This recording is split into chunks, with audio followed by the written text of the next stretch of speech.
Kaos spesial dari Starting Eleven, merchandise edisi Timnas Day. Klik link di deskripsi untuk pre-order ya.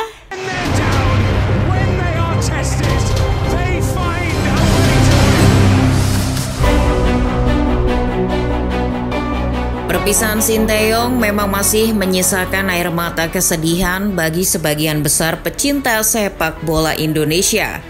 Ibaratnya nih, seorang kekasih yang sedang memadu cinta, namun tiba-tiba ditinggal pasangannya ketika sedang cinta-cintanya. Sakit, bukan? Rasa sakit yang belum hilang itu justru ditambah dengan terkuaknya calon pengganti STY, yakni Patrick Kluivert. Alih-alih dipuja sebagai legenda, pria Belanda tersebut malah mendapat banyak cacian. Lantas, memangnya tidak ada sisi bagusnya dari seorang Patrick Kluivert ini? Sebelum membahasnya, football lovers baiknya subscribe dan nyalakan lonceng notifikasinya dulu agar tak ketinggalan konten dan sajian menarik dari Starting Eleven Story.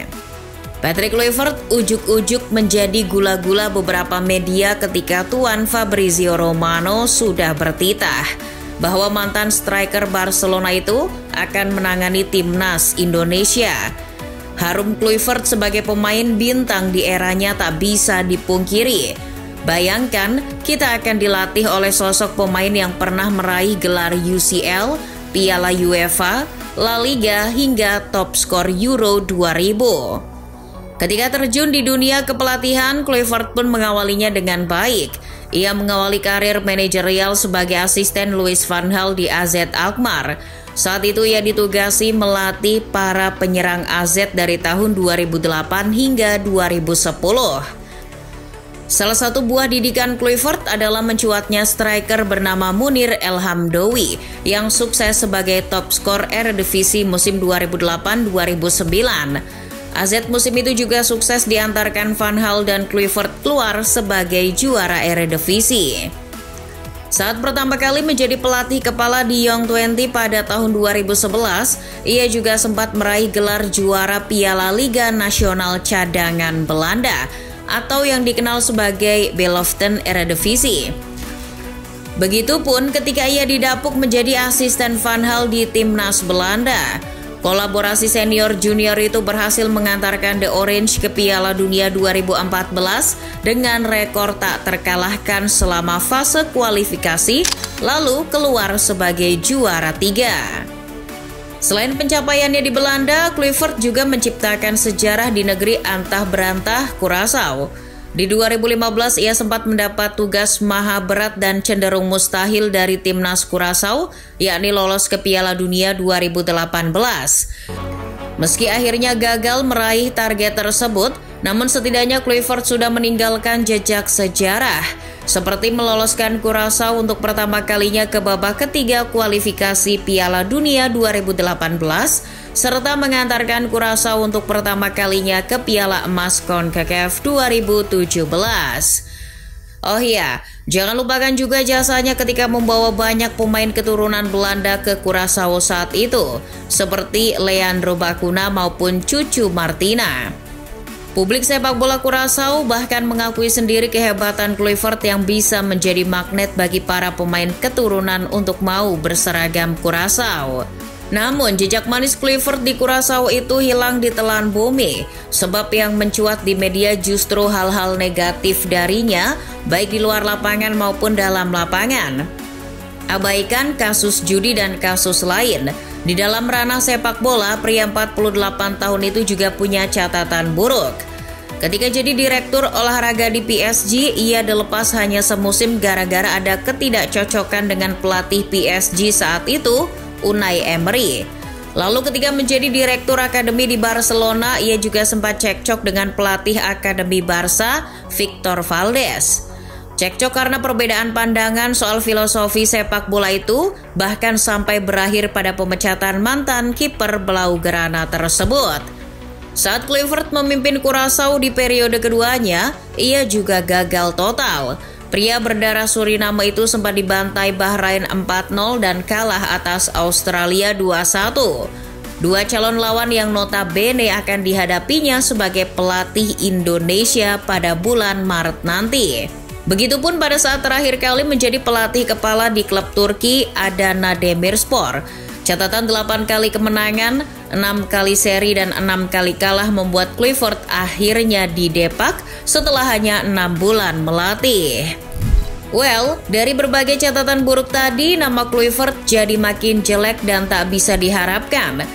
Penunjukan ini bahkan dianggap blunder besar bagi PSSI. Alih-alih pujian yang ada malah hujatan kasar sana-sini yang bertebaran. Apalagi ada kabar bahwa PSSI menunjuk Kluivert karena hanya dia calon pelatih yang bersedia datang pada wawancara yang entah dapat wangsit dari mana dijadwalkan tepat di hari Natal 2024 lalu. Tambah pesimis gak sih? Lalu juga ada soal adaptasi pemain dan taktik jelang laga melawan Australia dan Bahrain. Apakah dengan waktu bak kisah Bandung Bondowoso yang membuat candi dalam semalam itu, Kluivert bisa membawa hasil yang lebih baik dari Sinteyong? Ya, ini adalah sebuah resiko besar yang harus ditanggung, baik oleh PSSI maupun Kluivert itu sendiri. Bagi PSSI yang sudah membayar mahal kompensasi STY, lolos ke Piala Dunia 2026 adalah target yang tak bisa ditawar lagi. Sedangkan bagi Kluivert, di samping beribu hujatan dari netizen tanah air, tuntutan PSSI ini tentu akan menjadi beban besar yang tak mudah untuk dijalani. Namun di tengah rasa pesimis yang melanda, sebenarnya ada secuil harapan yang bisa kita titipkan kepada pria 48 tahun itu. Penunjukan Kluivert dianggap oleh exco PSSI, Arya Sinulinga, sudah mulai kelihatan hasilnya. Sebab dengan berita kedatangan Kluivert ini, pemain keturunan yang tadinya sulit untuk diproses naturalisasi seperti Jairo Rinwald kini dilaporkan sudah menyatakan kesanggupannya. Seperti halnya di timnas Curaçao, Kluivert ini memang dikenal sebagai sosok yang menjadi magnet bagi pemain keturunan Belanda untuk mau pindah negara. Bukan tidak mungkin beberapa pemain grade A keturunan yang dulunya ogah-ogahan membela timnas Indonesia bisa makin tertarik gabung gara-gara keberadaan Kluivert. Selain jadi magnet, sosok Kluivert juga dianggap sebagai sosok abang-abangan yang mengayomi beberapa pemain muda. Apalagi di skuad Garuda banyak diisi pemain diaspora dari Belanda. Para pemain diaspora tersebut diharapkan PSSI bisa respect pada Kluivert.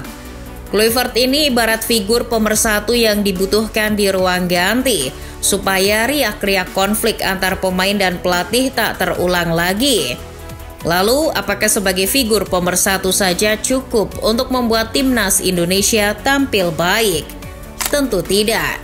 Ingat, Kluivert tidak datang sendirian. Ia akan dibantu oleh beberapa asisten pelatih yang akan lebih bekerja keras merumuskan taktik dan teknis di lapangan. Media Belanda, Football Premier, telah melaporkan bahwa Alex Pastoor dan Denny Lanzat adalah dua sosok asisten Kluivert yang akan dibawa di timnas Indonesia. Dua calon asisten Kluivert tersebut punya rekam jejak yang cukup bagus. Teruntuk Alex Pastoor, pria 58 tahun ini pernah 3 kali membawa 3 klub berbeda Eerste Divisi promosi ke Eredivisie. Tak hanya itu, mantan pelatih Tom Haye di AZ Alkmaar itu juga pengagum taktik 3 back. Dengan waktu yang mepet menangani timnas, bukan tidak mungkin pola 3 yang ditinggalkan STY akan dipakai terlebih dahulu oleh Pastoor di laga melawan Australia dan Bahrain. Selain Pastoor, pengalaman Denny Lanzat sebagai mantan pemain timnas senior Belanda juga dibutuhkan. Selain pengalamannya, mantan pemain Wigan Athletic itu juga ternyata punya kedekatan dengan Indonesia karena punya darah Maluku dari sang ibu. Dengan adanya secuil harapan ini, setidaknya bisa memunculkan optimisme di tengah gaduhnya sentimen negatif pada Kluivert. Kluivert memang punya banyak kekurangan, namun ia kini adalah nahkoda timnas Garuda untuk menuju Amerika Serikat 2026. Apakah kita akan berhenti dukung timnas Indonesia gara-gara STY dipecat dan Kluivert pelatihnya?